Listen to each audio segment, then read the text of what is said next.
So I wanted to get on here and tell you about some changes that are happening in the channel. Also some things I've been going through personally in my life and creatively. And right up front, I don't want to hold out on the juicy stuff because I know a lot of you will not watch the entire video. So the big change that's happening is Pro Home Cooks is no more. That was the name, that was the brand of this channel for the last 5 years. And you probably can already see that it is changing, or it has changed to Lifebymikeg. So new banner, new avatar. That is what you'll be seeing from now on. Might be a little weird at first, I would imagine, after like looking at the same branding for many years in a row. But that's really what this video is going to be about, why I am changing things up on the channel. Just make sure I am recording. Yes, I am. This is what my life has become. I'm drinking matcha out of a kid's cup, and I love it.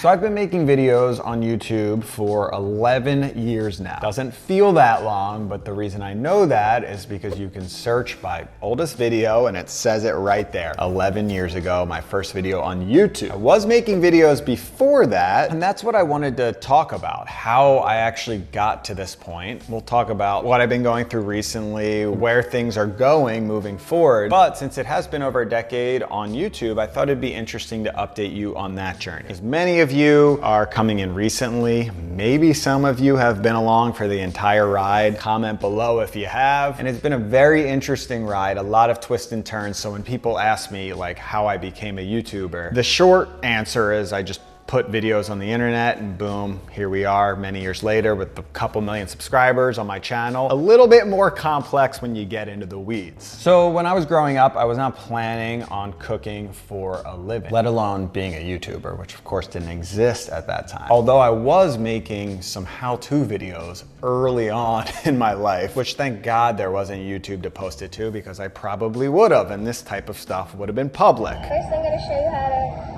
explain about the club. So I went to college to study architecture. I grew up in the workshop with my dad. I love building. I started working a job in contracting, and that's what I wanted to do. Not be an architect. I was not smart enough academically to be an architect, but I wanted to make a business building homes. And I definitely dabbled in cooking throughout my younger years. I would cook for some friends every now and then. I would make myself bacon, egg, and cheese sandwiches, simple stuff like that. But it really wasn't until college that I started getting serious and finding my passion for cooking, to the point where it started to really take over. I started inviting friends over for dinner parties just to practice and sort of gain skills. And I loved cooking because one, I was good at it, which was very rewarding. Two, I really liked the experience and joy of cooking for other people. Sharing love through food, which I think a lot of cooks, probably a lot of you can relate to. And number three is I loved the art form of cooking. To me, building and architecture was just a little bit more rigid, a little more permanent. Whereas cooking, the art form of just making something, eating it, starting over, there were just less rules. It felt more free, which was a really good art form for me to express myself. Now, I also at the time had a passion for photography. So I took those two skills, photography and cooking, and I started taking pictures of these crazy food creations that I was making, and I posted them on Facebook, which was the only social media platform at the time, I believe. The only one I was on. And I enjoyed posting pictures. People seem to enjoy looking at these crazy sort of food porn-esque pictures. So I took that one step further. I made a blog called Everyday Appetite. Thank you, Shane, for coming up with that name. And it was completely just a fun side project hobby at the time. But it was, I guess, looking back, the first official food content I was making. Now, towards the tail end of college, my passion for cooking just kept getting stronger and stronger, to the point where I remember calling my brother at the time and being like, I think I'm gonna be cooking for the rest of my life, which was a big shift for me coming from just thinking I was gonna be a builder my whole life. So once I had that moment, I just went all in on cooking. I still graduated, I made it through. For me in general, school was always a system that didn't work great for me. Quite recently, I've learned that I definitely had some form of dyslexia. I was never diagnosed, but having dyslexia just does not pair well with the standard academic system. I was much more into art classes, things where I could use my hands and be creative. But unfortunately, there was just a lot less of that in school. That's a whole other topic. But towards the end of college, when I knew I was gonna graduate, I went all in on cooking. I was watching a lot of Food Network at the time, just consuming as much food content as I could, learning as much as I could. And around that time, when I was consuming all this food content on TV, that's when I first started to have this little inner monologue of like, I think you could do that. You could make some version of your own cooking show, which then started the process of figuring out how I could do that, because this was way before the days of high quality iPhones and TikTok, where you could just film a video on your phone, pop it online, go viral overnight. That did not exist. So all of this cooking show stuff was kind of floating around in the background, but I was still thinking about more of a traditional career in the cooking space, but I did not want to work in a restaurant. That was something that I just never had a desire to do. So I started catering for people, taking on any job I could get. And my brother at the time, he was living in Brooklyn and he was in a band called The Canon Logic, which I've linked below. Some of my favorite music of all time. They're not playing anymore, but you can still listen to all their music and it is amazing. And Josh was really living the struggling artist life. And he was actually supporting this musician life through cooking as well, doing some side gigs. So when I got out of college, the area I was in, I just wasn't really satisfied with the type of gigs I was getting. And there was a roommate moving out of Josh's loft, who was actually my best friend. He moved out and Josh called me up and he said, you should move in and we'll make it happen together. Like we'll start cooking together and we will get by. And Josh had already created a little underground network in the cooking space in Brooklyn. So when I came up to live with him, we just started getting any job we could get. We catered a few weddings, we did business lunches, we did meal prep for people, like delivering lunches every day. We did a lot of private dinner parties, which is actually how I met my wife. But all of the money that we were getting from catering was just meant to supplement the creative stuff that we were doing on the side. Josh being a musician, me trying to make these cooking videos. So by the graces of the universe, another band member moved out of the studio and in moved this guy, Adam, who was a filmmaker from NYU at the time. And I remember being in college watching some of his videos that he actually made of my brother's band, like little music videos, and thinking in my head, damn,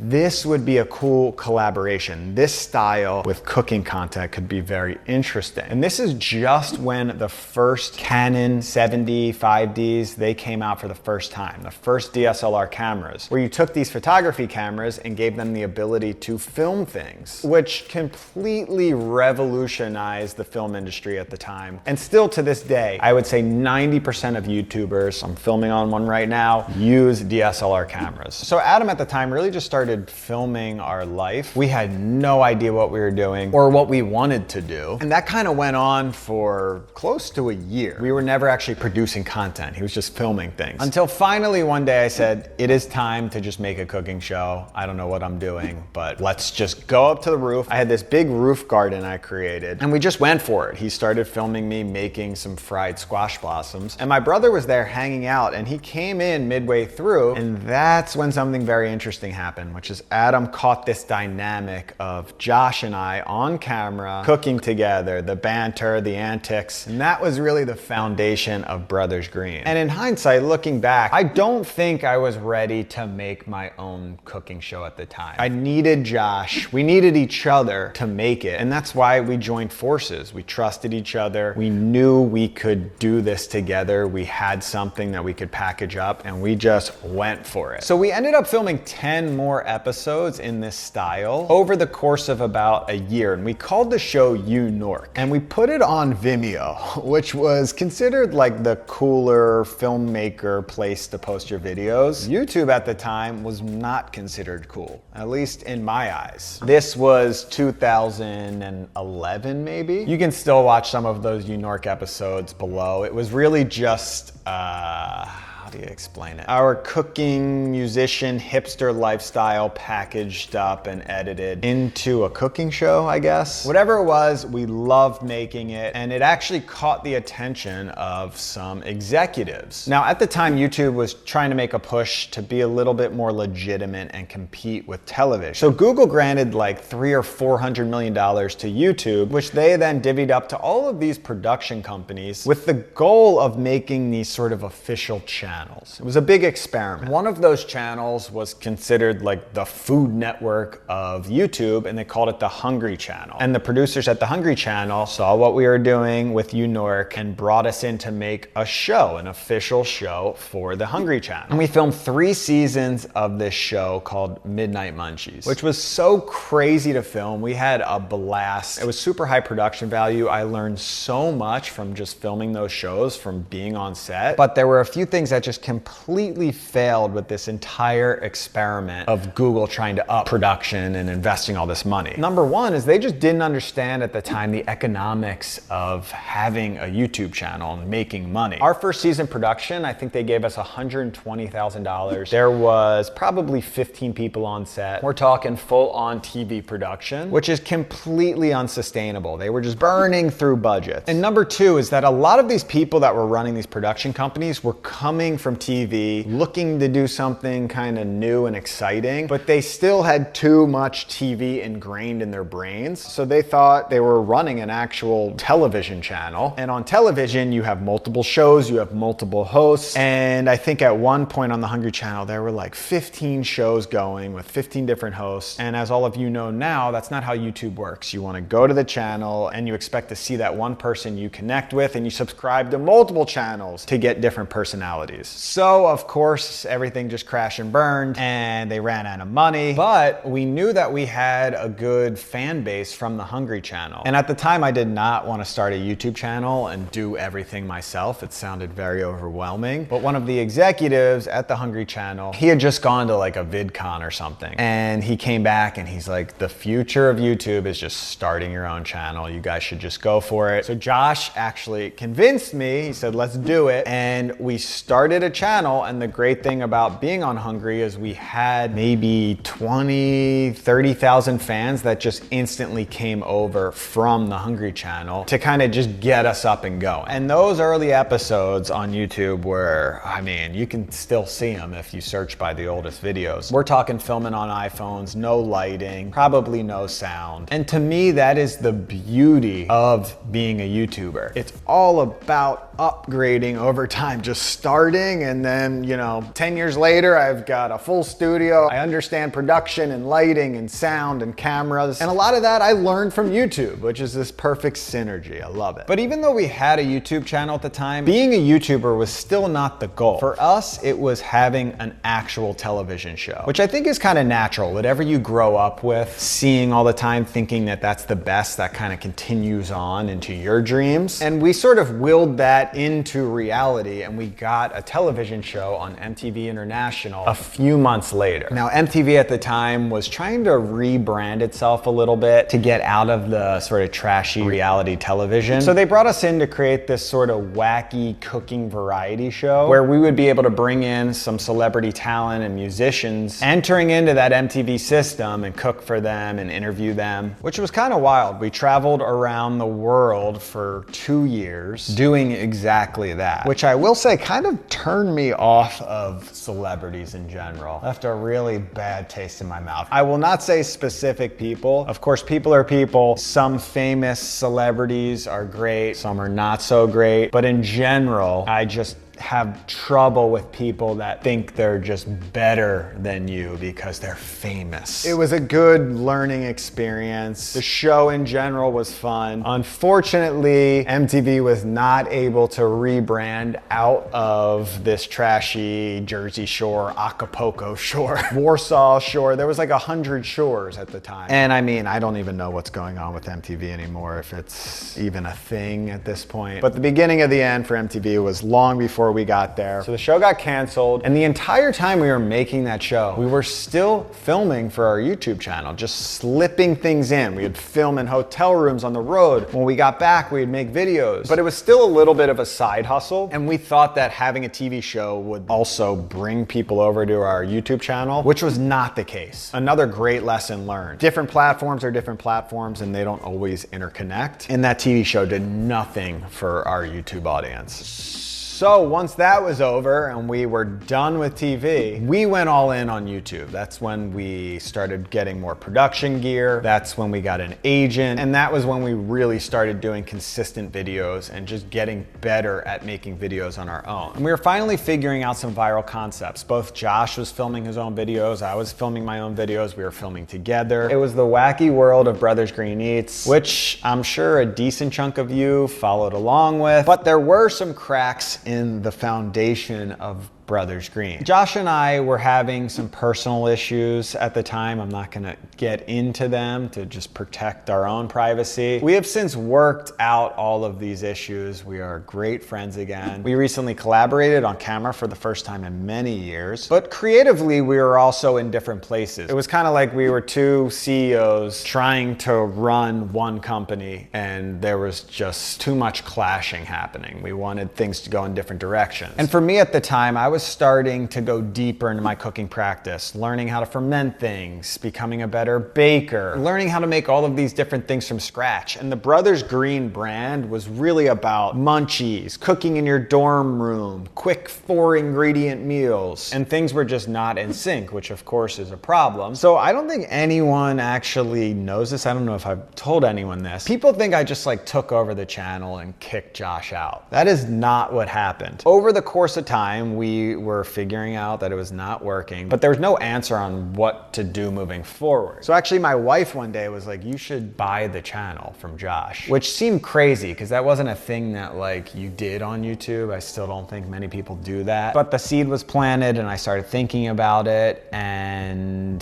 that's exactly what I did. I actually bought the channel, so pretty much bought the business of Brothers Green from Josh, and then I was able to rebrand it into Pro Home Cooks. At the time, it was about 1.5 million subscribers, I believe, and I turned it into Pro Home Cooks, which for me just really signified what I was going through at the time. This journey on becoming a better home cook, because what I was realizing through Brothers Green, through putting out these cooking videos on the internet, seeing all of these comments, what I felt like was missing in the cooking space was content 100% dedicated to home cooks. And since I never was professionally trained, I never entered into any professional kitchen, I felt like I could be the person to deliver that content. And that was the beginning of Pro Home Cooks, a channel dedicated to just deepening your home cooking practice, learning meal prep, learning fermentation, learning how to use these appliances that can help you elevate your home cooking. These ideas, this concept was really just like exploding out of me at the time, which led to a lot of immediate growth with the channel. And I had always been filming in my apartments. I finally decided to get an official studio. I got a space in Brooklyn. I built it out completely from scratch, knowing that I would be able to produce more content. And I was just off to the races. And that's the content all of you have been experiencing for the last 5 years. But as a human being, things are always changing. Life is changing. Your surroundings are changing. YouTube is changing. And a few years ago, the biggest change happened in my life, which was having my first daughter. So we had our first daughter at the very pinnacle of that first COVID wave, to the point where I almost wasn't allowed in the delivery room. That's how crazy things were. And I was only in my Brooklyn studio for like 2 or 3 years. I was planning on putting in a bunch more years in that place. And my wife is from Long Island. We had always planned on coming here at some point, but I still had, personally, I had a few more years at least to put in Brooklyn, in that studio. I love being in Brooklyn. It was so creative. I love that studio. But we left the city. It was kind of like ripping a Band-Aid. We left earlier than planned. We came out to Long Island, and it was a tricky transition because I was still commuting back and forth from Long Island to my studio in Brooklyn, which anyone who knows that commute knows it's terrible. And I was hauling food and then trying to be on camera. It sucked. So I was getting a little depressed after doing that for a year. And I knew I had to put some roots and shift my business out to Long Island. It was the only way things were gonna work. So I was looking all over the place for a studio, kind of trying to recreate exactly what I had in Brooklyn, because that's what I knew, but just couldn't find a classic loft type studio space here on Long Island. And then I came across this place, which just kind of blew me away. Loved the potential of the kitchen, all of this natural light, which I love filming in when it comes to food. And of course the outdoor space and the potential of growing food, which for me, really, when I thought about it, was the ultimate dream. Although I got away from it for a long time, when you look back at the original videos, the first thing I ever was filming was just myself in the garden, making cooking videos inspired by what I was growing. So I came into this space, I renovated the kitchen, I started making gardens, and I was still just cruising with videos for pro home cooks. And at the time, the channel was still really growing. And there was sort of this internal pressure that I was putting on myself that I had to build it into something bigger, like turn the brand into something bigger than just making YouTube videos, which I think also came from a little bit of a macro trend on YouTube. A lot of creators were turning just this passion for making videos into a bigger business, and that's what I tried to do. I started a multi-brand shop at prohomecooks.com, teaming up with all of these brands that I had worked with and formed these relationships over the years through making content. I was also working on creating a few of my own products, and all of this felt right at the time. It felt good on paper, but what happened was slowly, it was like a cruise ship just kind of veering off course. Very slowly, things started to fall out of alignment for me. And it was such a slow, gradual process, but one day, kind of realized that this thing that I used to love, like wake up every day just so excited to go to work and make content, that joy had faded away a little bit. It started to feel like a job, which is crazy because I created this whole job out of nowhere by just following my passion, doing things that I love. And then out of nowhere, I'm like, this isn't fun anymore. And that's when I started to make some big changes in my life. Maybe 2 years ago it started. And my North Star at the time, the main focus for me, I was writing this in my journal every single day, was just finding the joy again. I just wanted to wake up again being excited to go to work, because that's what I had lost. And to do that, it wasn't an easy process. Whenever you're trying to go through a big change like this, it's not easy. It's like you gotta turn that cruise ship that got off course back on course. And it's not a speedboat that just shoots right back on course. Oh man, you gotta put in the effort. And for me, it was reading books, it was journaling, it was therapy, it was coaching. It's a slow, gradual process. Just having that North Star of finding the enjoyment again. And from that, I started making a lot of changes in my business. I got rid of the weight, the things that were weighing me down and not serving me. So we shut down the shop at prohomecooks.com. We turned it all into affiliates. Ultimately, again, it made sense on paper, but it was just not creative enough for me. And even though I had people helping me run it, it just still took too much mental energy away from the stuff that I really loved doing, which was making videos. And for anyone who did buy products from prohomecooks.com, I appreciate the support at the time. Hopefully those products worked out for you. Again, they were all brands that I did love. It just wasn't the right business for me. So I got rid of the shop, I tightened up my team, and just kept focusing on that North Star. And one thing at the time that I was realizing was my Instagram, which was Lifebymikeg, not by choice, but because Instagram would never let me change it to prohomecooks.com. That ended up being a little bit of a safe haven for me. As I was experimenting with different types of content, more garden stuff, more lifestyle stuff, and cooking stuff, I felt a little less restricted on that platform. I felt more expansive creatively, where the Pro Home Cooks brand on YouTube, it just felt like it had these walls and my content had to be contained in them, which is when I started thinking that, okay, maybe the Pro Home Cooks brand is not serving me anymore. And one thing I've learned that to me is like the key to success success on the internet and on YouTube is that you've gotta stay inspired. YouTube has kind of turned creativity into like a professional sport. It is this sort of professional league of creativity to some degree. And to do it at a high level, I think as a creator, you have to stay inspired, because all of you probably feel if we're bored or we're uninspired and we're just producing the same content,